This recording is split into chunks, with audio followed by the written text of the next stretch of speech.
سہیل خان افریدی صرف ایک چیز کا انتظار کر رہے ہیں، اور وہ چیز یہ ہے کہ انہوں نے دو چیزوں کا عمران خان سے اپروول لینا ہے۔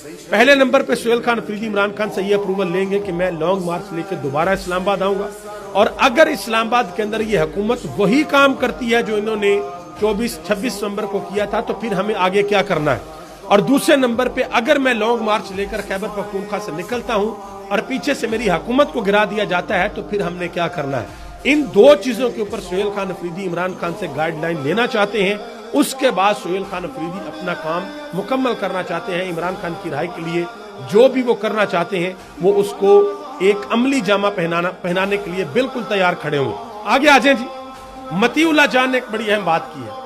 انہوں نے کہا کہ جو اصل شیر ہے وہ پنجرے کے اندر بند ہے، اور جو سرکس کا چڑیا گھر کا شیر ہے وہ باہر دھاڑے مار رہا ہے۔ انہوں نے کہا کہ یہ کون سی بہادری ہے کہ آپ نے اسے جیل کے اندر بند کیا ہوا ہے اور اس کی اپیل بھی نہیں لگنے دے رہے، اور پھر الیکشن کرواتے ہیں کہ دیکھو جی ہار گیا ہے۔